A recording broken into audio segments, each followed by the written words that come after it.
how-tos and best practices using the TPIA. I'm Diana Fuentes, and I'm Executive Director of IRE. I've been in journalism for more than 35 years, or at least that's as much as I'll admit right now. I'm past president of FOIFT, and I'm on the board. I continue to be on the board among other volunteer activities that I do. And I've got a really great panel of experts today here. And I want to start with Eva Ruth Moravec here. She's been more than 15 years of experience covering criminal justice, government, and general life in Texas. And right now she's an independent journalist and podcast producer. And an award-winning journalist that I've known for a long time. She's reported for Washington Post, the San Antonio Express News, and AP, among others. Next to her is Rachel Denny Clow. Rachel works primarily in Corpus Christi, and she's worked for the Caller Times, and right now is Emmy-nominated specialty producer for KRIS TV 6 News. And she began in print, as we mentioned before, and then she switched to TV with a focus on investigative journalism. So that's cool.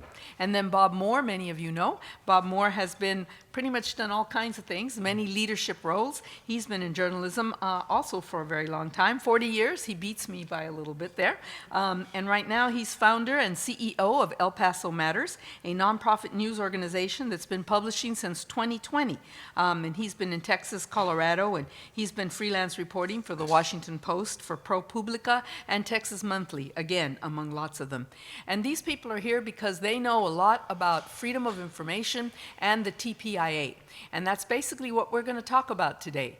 And you already have heard some of the things that people need to do.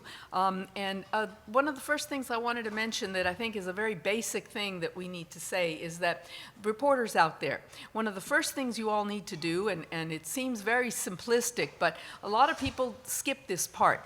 You need to find out who is the custodian of records for everything that you all do. Who is it that's in charge of releasing those public records? Find out the law. Find out how they prefer to release how to get the information.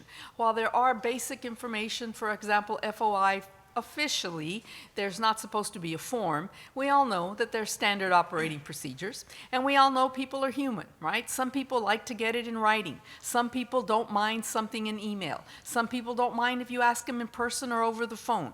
Some people's bosses are a lot pickier than others, and they need to have it in writing. Find out ahead of time before there's a rush. We all know that it's better if you know somebody. Smaller places are better than bigger ones. Some people have more jobs than others. Government officials, I know there's a lot of you out there. Just like reporters and editors, many of us are thrown into our jobs with no warning, with very little training, and nobody told us what we're supposed to do. Take the time to find out what the law is, what records you're supposed to release, and what you can release. Same thing with you reporters. Find out what the law says. What can they release and what can't they release? That will save everybody a lot of wear and tear, and if we're all nice to each other, things go a lot smoother, I think my colleagues would agree. So, what we're going to talk about today are some of the roadblocks we run into and how you can get past those roadblocks. I would say that for the most part, most local officials are more than happy to help you get what you need. They just want to do their jobs just like we do. So let's start out with Eva. Eva Ruth's going to talk about basically what do you happen when you go into something, and there are a few people that do come out and try to tell you that they're non-responsive, that say there aren't any records when really there are. So what do you do? Tell us about a case. Thank you. Glad to be here, and my colleagues on the panel are going to talk about much more important things to do with records. I wanted to just give an example of using records in storytelling and narrative storytelling. So I was writing and producing a podcast called Chicano Squad that came out a few years ago, and it's an 11-episode podcast, and it relies heavily, at least in the very beginning, on the memories of a lot of really lovely but human police officers. And so the Chicano Squad was in operation for about 30 years. And during that 30-year history, they had many, many different cases that they were involved in. And they all tend to run together after some time. So one way we were trying to figure out, what stories to tell was by asking them about the cases that they remember and then shape the episodes with those cases kind of as the touch points.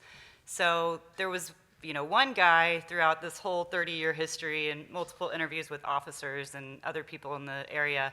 This one guy kept coming up, and his name was Jones Valencia. He was a Colombian at the time who was operating in Houston and just really causing a lot of problems, selling and moving a lot of cocaine around. There were a lot of bodies found at the time in trunks of cars. And a lot of very memorable stuff. And this stuff was also, made news coverage and was coming up in news articles. So basically, I was getting my information from interviews with officers and other people in the community who were around at that time. And then a lot of archives. Anywhere I could find archives, I was digging into them and looking for these people and trying to back up these stories and get more details on them. And then I also was trying to back as much as I could up with any kind of records. So, of course, I sent open records requests to HPD a lot that year. And for Jones Valencia, this guy who I was seeing everywhere, they had very few responsive records, just a small file. And Houston, if any of y'all are familiar with Houston and records, sometimes their records get flooded and things get lost in natural disasters, so that could have happened. So I didn't get much from Houston, but Jones Valencia's chase this summer of 1987, when he was kind of causing all these problems in Houston, it really started with the death of a police officer in Sugar Land. It's still the only line of duty death that Sugar Land PD has. And it was a Sergeant Ronald Slockett who stopped this car. It happened to be Jones Valencia. He happened to have a guy kidnapped in the trunk. He didn't have a lot of patience and ended up having a short conversation with Slockett. He put the license plate on the radio, and that was kind of the end. A short conversation. He ended up dead on the highway, shot to death by these guys. So then a 3-month-long pursuit of this guy through Houston follows, and they keep finding him and missing him, and he's escaping and running out like random ladders and stuff like that. And he gets away, and finally they catch him, and they snuff him out of this apartment complex. He's wearing a black bathing suit. Turns out he's 19. His arrest made the New York Times. It's like this big story. But yeah, no responsive records from Houston PD on most of that.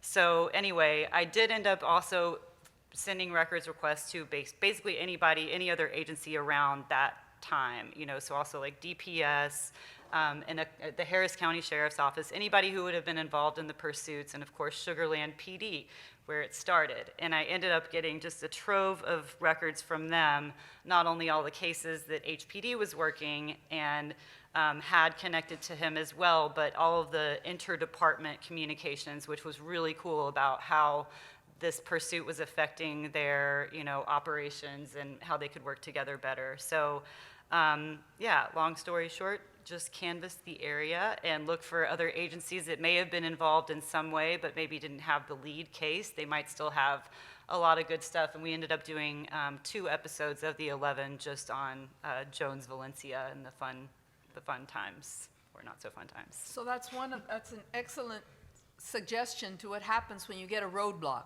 If you can't find the information where you think it might be, see what else there might be. Check out another agency. In San Antonio, for example, if you wanted information on a specific police officer, the city of San Antonio won't give you their information because it's employees. They'll say it's a personnel record. But if you go to the Civil Service Commission, they give you the information. They will give you the guy's entire file, including disciplinary action as well as commendations. It's just needing to search. I think Rachel has one too, where a case where you go to somebody else. Well, we have many cases where we go to somebody else. What I have found over my 18 years in Corpus Christi is a lot of public information requests are benefited if you have already had a document leaked. And so a lot of what we do is we develop sources and that will provide us with documents that will then help us kind of figure out how to frame the public information request. I have a good example with Nueces County. Nueces County every single public information request went to the Attorney General as of 2 years ago. But then people became frustrated because there were many problems within the county, so they began leaking documents. Eventually, the county realized, we are going to get the documents no matter what. We are going to file responses to the AG. We are going to file complaints to the AG. And we are going to report on the fact that they are failing to release documents. The fact that they're waiting until day 10 to turn over something very simple that is clearly public.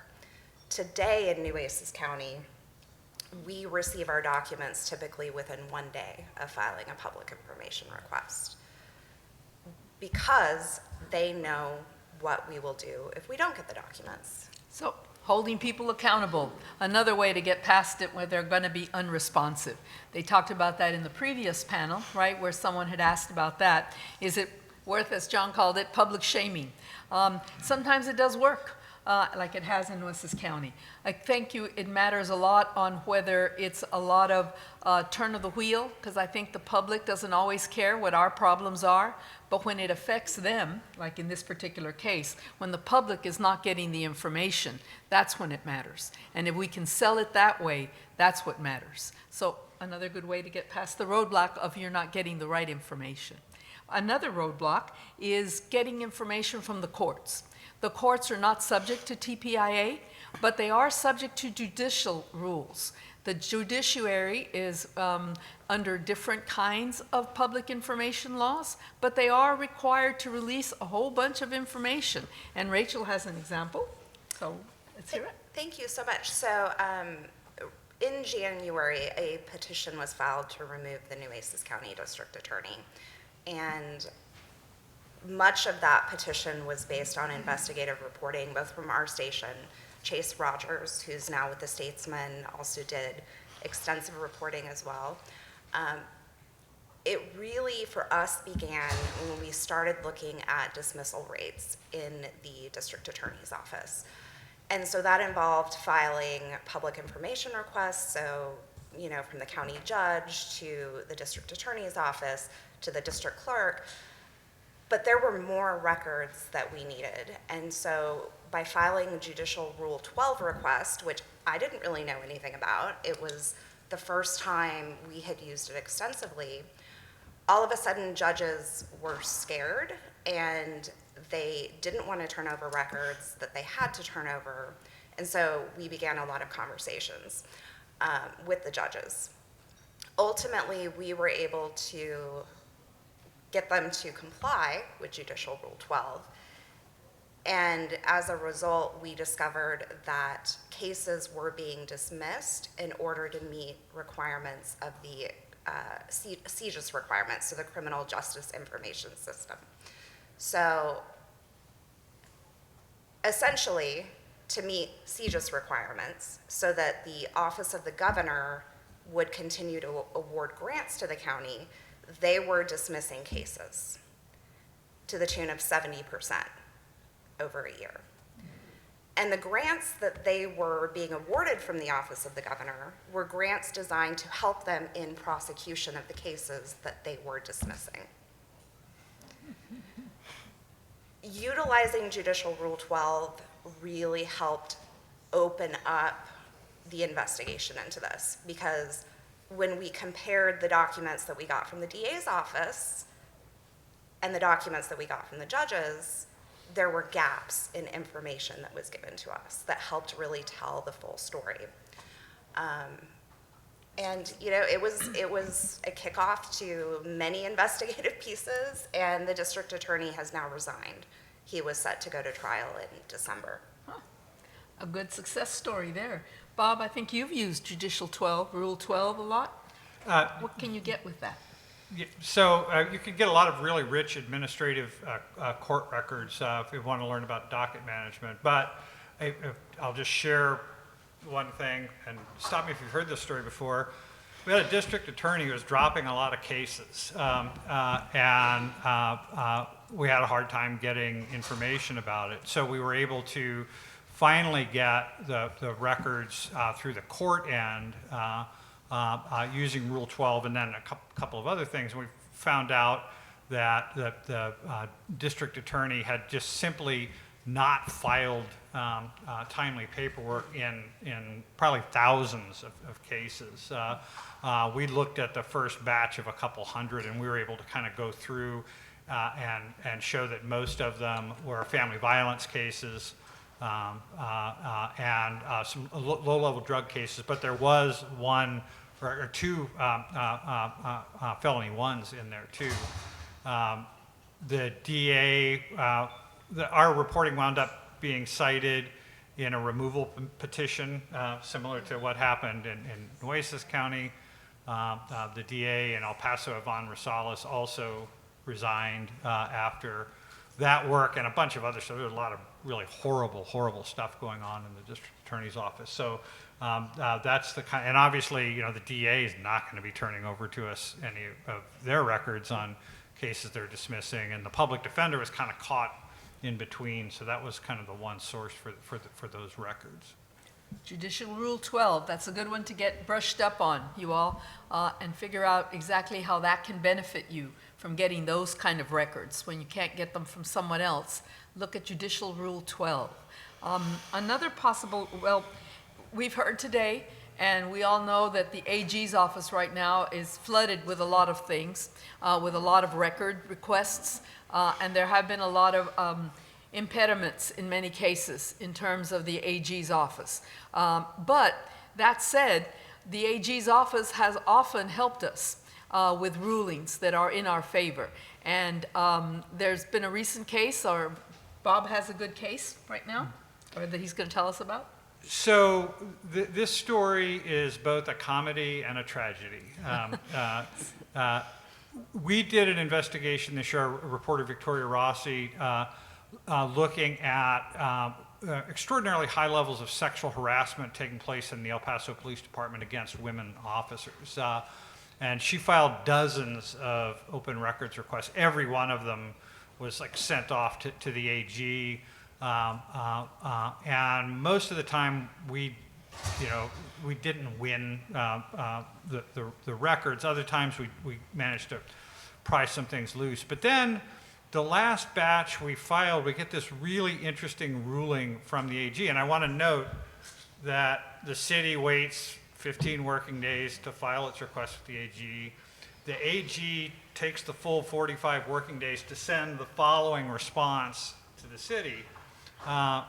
You sent us a disk that doesn't work. We can't look at the records. We have no idea whether any of your exemptions apply. You have to produce the records. And so we're like, yay, we're almost right at the end of reporting out this project and getting ready to publish. And then the city waits another 15 working days to ask for a reconsideration, which really pissed me off. I didn't think they should be entitled to ask for reconsideration.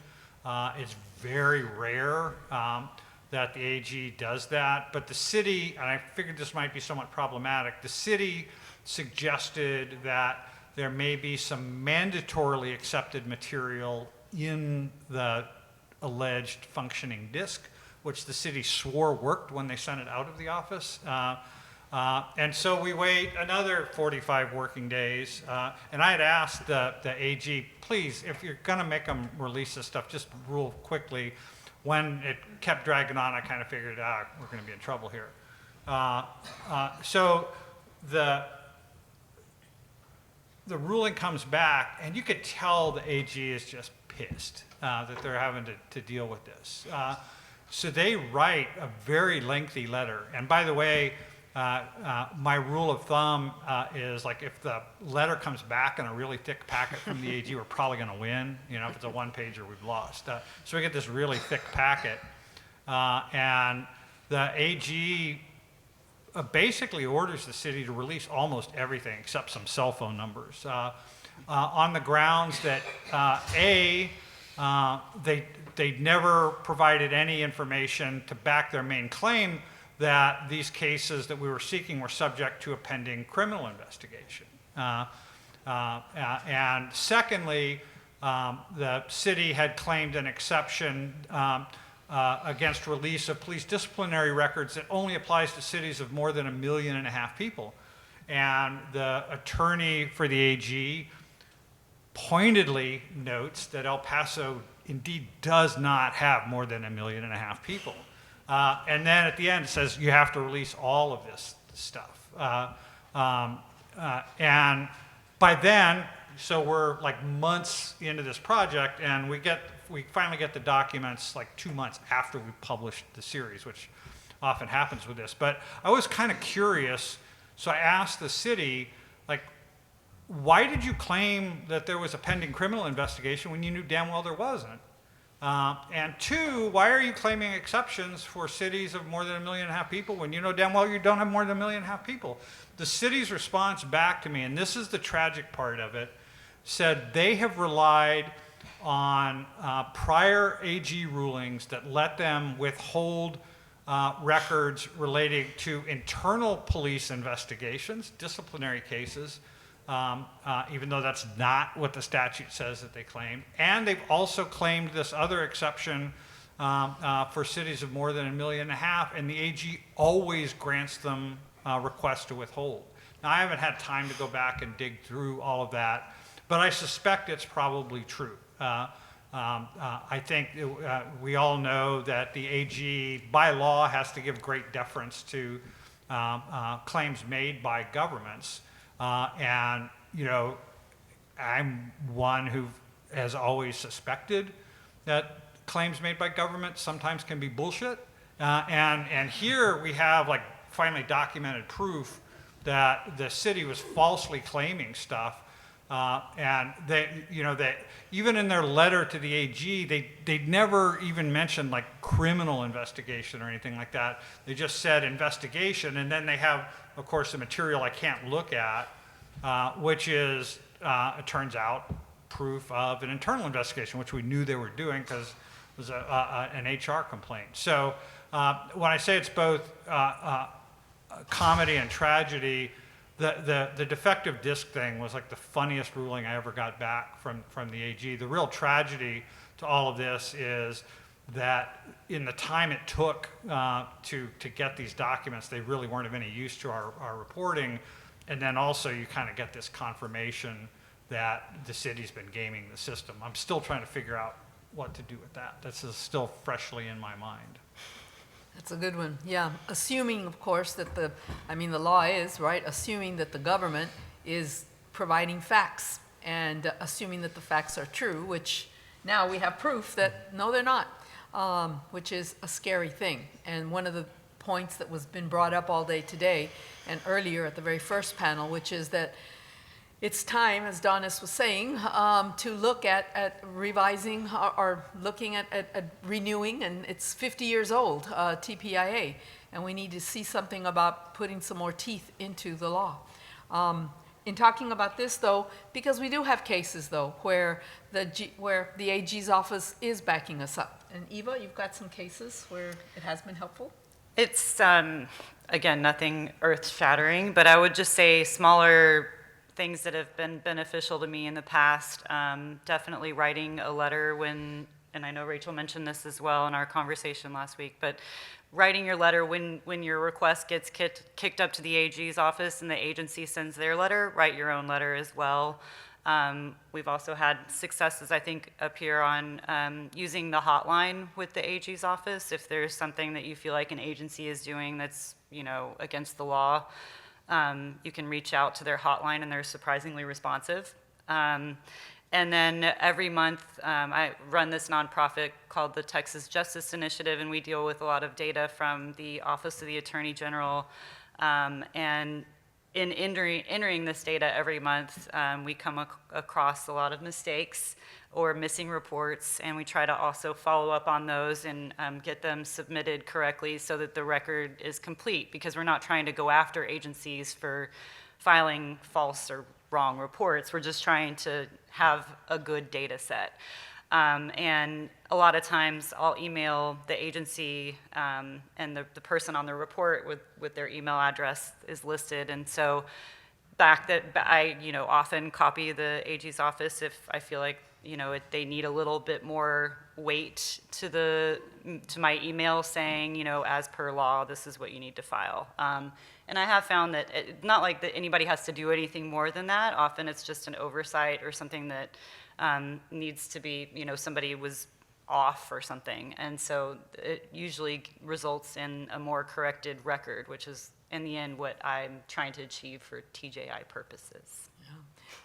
So those are very good resources. TexasAttorneyGeneral.gov.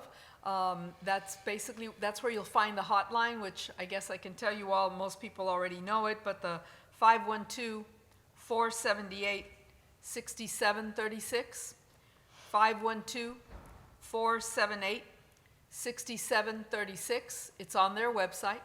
FOIFT.org, that's ours, FOIFT.org, all of which have very good resources that all of you are happy, please use them. We've got templates there, we've got the TPIA, all the law is on there, lots of guides and all sorts of things are available on there. For both of those websites are available to help you all with that information, but all trying to be helpful. One of the other problems that we all have faced is fees, when they try to charge you way too much money. And how do we do that? What do we do when they try to charge you way too much money? But let's talk about an egregious case first. Rachel? Thank you. So we are dealing, and the weaponization of the Public Information Act has been talked about today. In Corpus Christi, the city of Corpus Christi has over a dozen overcharging complaints pending with the AG. And these are not all complaints from our station, right? I think I put in 2. But what we have found, we have residents reaching out to us who have shown a pattern that similar requests maybe were $50. Now they're $100, $150. We're now up to $400 for these requests for these citizens. The Public Information Act is not just for media, we all know this, it's also for the public, and they get stuck in how to respond. So this one guy has filed a ton of complaints with the AG, and the AG has come back and said, first of all, you can't charge for programming, because what we discovered the city was doing, and this is really important if you're getting overcharged, ask how they are calculating these charges, right? So what the city of Corpus Christi does is they have a highly paid employee using a proprietary system that only they are trained on to search for the information that you are requesting. I gave them dates of emails, who the emails were from and to, and told them I only wanted those emails. They came back with an estimate of $150, and I asked for 3 emails. But because they have to use this proprietary system, and if you make an error as you're going through it, then you have to start over and they're going to charge you for it, according to them. They are weaponizing and trying to prevent both the media and the public from getting access to information. Thankfully, the Attorney General has told them, guess what? You can't charge to search for information, which I think is incredibly helpful going forward. So, as Rachel is saying, get a line item list. Ask them exactly how did you come up with that cost? What are you charging me for? And go line by line. Is it for the copying cost? Is it for the labor? There's a rules, there are laws, and they are there on the Attorney General's website. And some of it is actually in the law on how much they can charge you for what. You want to find out exactly what it is. And that's one of the ways you can do it. Another ways, there are other things you can do. When you get there, find out, observe. Look at the files first before you ask for copies, for example. Take a picture, take your phone with you and take a picture of what you got. Use scanner apps. I have a scanner app on my phone and I scan the pages that I want. That also saves you money. Another thing you can do is ask for the records in a digital format. Transfer the files onto a flash drive. Take your own flash drive. Have the files emailed. Sometimes that's a lot cheaper. All of those things are just steps that you might be able to take to make it cheaper. One of the other things we talked about, the doing a story on something. If things are very expensive, survey the other local agencies in your area. What do the other agencies charge? How much are they charging? That can really make a difference. If it costs 10 cents a copy in one place, but $1 for the same page somewhere else, that can make a difference. Check with your local people, find local citizens, right? The local people that want these copies also. Check with your PTAs, check with those kind of people that might want the copies also, because that's what matters to most people, I think. Does anyone else have anything, stories about money? I've got one I'm dealing with as of yesterday. Trying to get from the Harris County District Courts a lawsuit settlement from a police shooting from 1992. The request was to the city of Houston. I got the invoice back yesterday with the explanation that the files are in remote storage, which I kind of figured. They're in 30 boxes. And so all of that cost is for employee time to search these boxes in a remote storage facility. And they said, they give all the typical language about if you narrow your request, you may be able to save some money. So I wrote back and I said, I've narrowed my request. I just want the settlement agreement. And they're like, yeah, got that, but these boxes aren't indexed, so we don't know where it is. So we're going to have to search all the boxes no matter how many documents you want. I went ahead and made the deposit, $900 and some change, and I will continue to try to figure out how to wrestle with this as we go forward, and kind of hope that maybe they magically find the documents I'm looking for in the first box they look at, and I get a big refund. But they complied with the law. They itemized the time, and 30 dusty boxes are going to be out there. But one of the advantages, frankly, to running a nonprofit newsroom, here's my strategy on these things. Like, if they hit me with big charges and I can't reduce them, I'll pay them.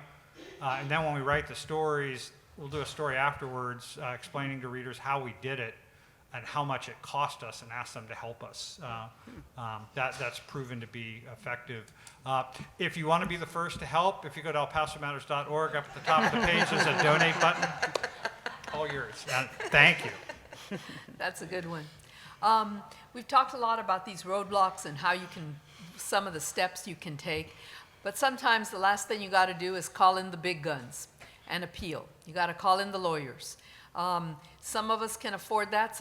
When we used to work with a corporation, some of us can do that. Some of us can't. There are some resources that are available. The National Freedom of Information Coalition, NFOIC.org, NFOIC.org has some grants available to help smaller organizations and nonprofits with lawyers and with some legal advice. Also, the Reporters Committee for Freedom of the Press. I think, Bob, you've worked with them some? Yeah, they have a program called ProJourn that they've expanded to Texas this year. And they can help both with pre-publication review, but also helping in records disputes. They're probably not there to file lawsuits or anything like that because of the limited resources, but they're very, very helpful in helping you write letters and things like that. There are some of those resources that are out there that can help. So don't give up. As we've been saying all along, it's not to give up. Before we get to questions, I did want to ask everyone if you have a tip each for one ways to get good records. Find the weakest link. And here's an example. Multiple agencies may have the records you're looking for. Try to figure out which one is more likely to just say, here it is, or two, which one has fewer legal resources than the others that might not be quite able to fight it. So A couple of years ago, I was investigating the death of a 16-year-old Guatemalan boy who died in Border Patrol custody in a Border Patrol facility in Weslaco. And we knew from autopsy reports that there was CCTV video that captured everything that happened. I obviously wanted the video. Filing a FOIA request with CBP, I would still be waiting for it today. So I knew that the Wesco Police Department had responded to the scene because it involved the death of a child. So I knew they had reports, and I guessed that they probably would have gotten the video and then quickly closed the case, which is exactly what turned out to be the case. I was banking on my guess that Weslaco doesn't have a full-fledged city attorney's office like a lot of bigger cities, and relied on a local contract attorney who doesn't practice open records laws, and I turned out again to be right. He wrote, a really weak letter to the AG and did not notify the AG that this video is the subject of a pending federal investigation. So the AG rejected all the claims they did raise and ordered the police department to release the video, which turned out to be the backbone of a story we did with ProPublica, documenting how this child died and laid dead in a cell next to a toilet for hours, and nobody checked in on him. I just kind of banked on the fact that if I went for the local open records request, I'd have a lot more luck than if I filed a federal FOIA, and it turned out to be right in that case. That's good. Thank you. Rachel, can you think of one? So, I love to fight with people in general, but I am finding that it is true when you develop relationships with these agencies, you do get much further until they get to something they really don't want to give you, and then you have to fight with them. Establish those relationships, put in your request, call, have a conversation with them. If it doesn't hurt your story, explain, look, this is really what I'm looking for. It expedites it. It makes them realize that when they see a request from you that you're willing to have a conversation. I had conversations with the district attorney's office last year. They were incredibly responsive at getting us records, even though it really was bad for them. But it was because I had conversations saying, listen, I know you're busy. I know you're prosecuting cases while also fulfilling these requests. This is what I need. I would get it in a couple of days, right? Only fight when you really have to. Because a lot of these people are just, they're just trying to do their job, right? And we can make it easier for them and not as hard for ourselves. That's a good advice. Thank you. How about you, Eva? Mine would be more on the the production side of things. When I started TJI, I had the fortune of befriending a guy, the late great Alan Waldrop, who's an expert on Texas open records and just a really generous and smart human, a lawyer, appellate lawyer. And he printed out the handbook, the TPIA handbook for me, which was the first gift that he gave me, which was amazing. And then when we would talk about open records together, he would always yell at me or scold me when I would cite the law incorrectly. So if I would say I filed an open records request, he'd say, no, you filed a Texas Public Information Act request. And I think that even in reporting, it's really important to cite the law and to cite that that's where we're getting this stuff from, because if we don't kind of mention that that's where this freedom, comes from, then, people won't know more about it. So I would just say first, print out the handbook and make sure you have it ready, or on your desktop if you're an electronic person. But, and then, just make sure you cite the law and reference it correctly when you can. That's good. That's good advice. I think we have time for one or two questions. Does somebody have one out there? The Bill Alshire, attorney who also very knowledgeable about the Texas Public Information Act, was suggesting that one of the things you can also do when they're non-responsive is to request the processing notes of your request. Any emails, any kind of texts, any information that has been going on, any communication involving the request you made for that information that you're requesting. And that many times you can find out just how much did they really do, what research did they actually do. And in addition to that, request whether that there have been any use of personal devices for that communication. Because even though they're not supposed to, sometimes they do it, and that information is public record. Even if they were using a personal device, if they were conducting business, state business, public business on a personal device, that becomes public record. So that is also a very good advice. I think I would like to ask one more, but I think that's all we have. Well, one more real quick. The question is, Eva, do you have any tips for requesting audio files that might include clips?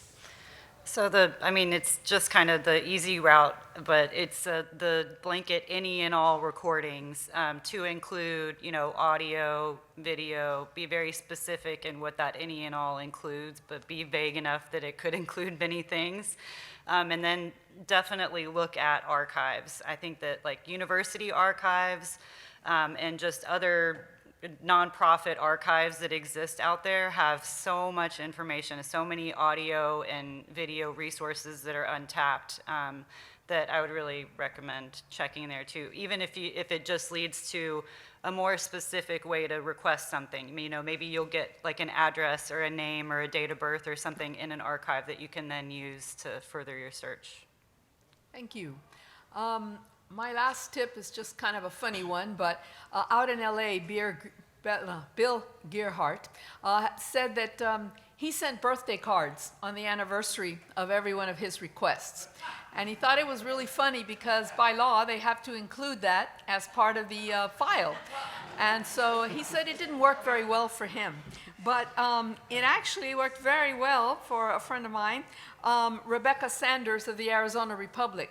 She thought it was funny. She saw it. We had a story about it in the IRE Journal. And so it was 2.5 years later, but she thought that would be funny. So she sent it to the police department. And because they had not responded to her, they were so embarrassed, they immediately released the records, and she was able to write the story. It took 2.5 years, but it was funny, and they were embarrassed. So just a thought, send a birthday card for your records. Anyway, thank you all very much, and thank you to our guests, to our panelists.